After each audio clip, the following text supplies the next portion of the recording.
இந்த படத்த நான் பார்த்ததுக்கு 3 காரணம் இருக்குங்க.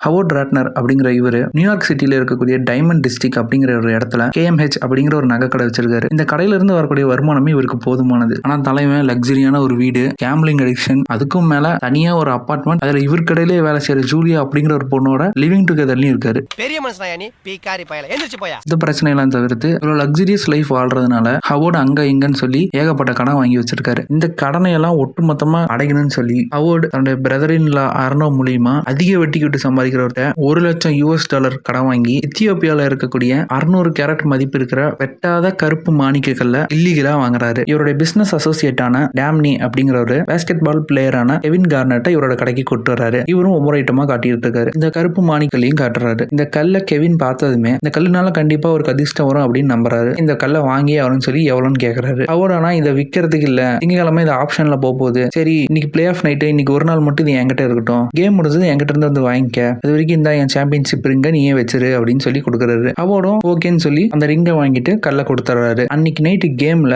யாரும் எதிர்பார்க்காத விதத்துல கெவின் பயங்கரமா விளையாடுறாரு. தலைவன் ஜூலியா கூட பிஸியா இருந்ததுனால அந்த வயரத்தை வாங்க முடியாம போயிடுது. இது பத்தாதுக்குன்னு இவர் கடன் கொடுத்தவங்களோட அடியாளுங்க 2 பேர் இவரை ஃபாலோ பண்ணிக்கிட்டே இருக்காங்க. அவார்ட் கார்னட்டுக்கு கொடுத்த அந்த மாணிக்க கல்லை திரும்ப வாங்கினாரா இல்லையா, இது ஆக்ஷன்ல வித்து அவருடைய கடன் எல்லாம் அடைச்சாரா இல்லையா, இதுதான் இந்த படத்தோட கதை. Welcome to day 27 of 100 Days 100 Movie Challenge. இந்த படத்தை நான் பார்த்ததுக்கு 3 காரணம் இருக்குங்க. 1 A24 ப்ரொடக்ஷன், 2 ஆடம் சாண்ட்லர், 3 சாந்த கணபதி படம் நீங்க கேட்டீங்களே அப்படிங்கிறதுக்கோசரம் தான் போட்டேன். என் வாழ்க்கையில இந்த மாதிரி ஒரு இன்ட்ரோ நான் இது வரைக்கும் பார்த்ததில்லை, இனிமே பார்க்கவும் போறதில்லை. இவர் எப்பேற்பட்ட கேரக்டர் அப்படிங்கிறது சிம்பாலிக்கா ஓப்பனிங் ஷாட்லயே காமிச்சிருவாங்க. அது எனக்கு ரொம்ப பிடிச்சிருந்துச்சு. ஆனா நல்லா இல்ல. இந்த படத்தை டைரக்ட் பண்ணது Joshua and Benjamin Safdie brothers. 2019 release ஆன அமெரிக்கன் கிரைம் த்ரில்லர் ஃபிலிம் தான் அன்கட் ஜெம். இவ்வளவு நேரம் நம்ம இந்த படத்தை பத்தி தான் பார்த்தோம். இந்த படம் நெட்ஃபிளிக்ஸ்ல இருக்கு. டைம் இருந்தா மறக்காம வாட்ச் பண்ணுங்க.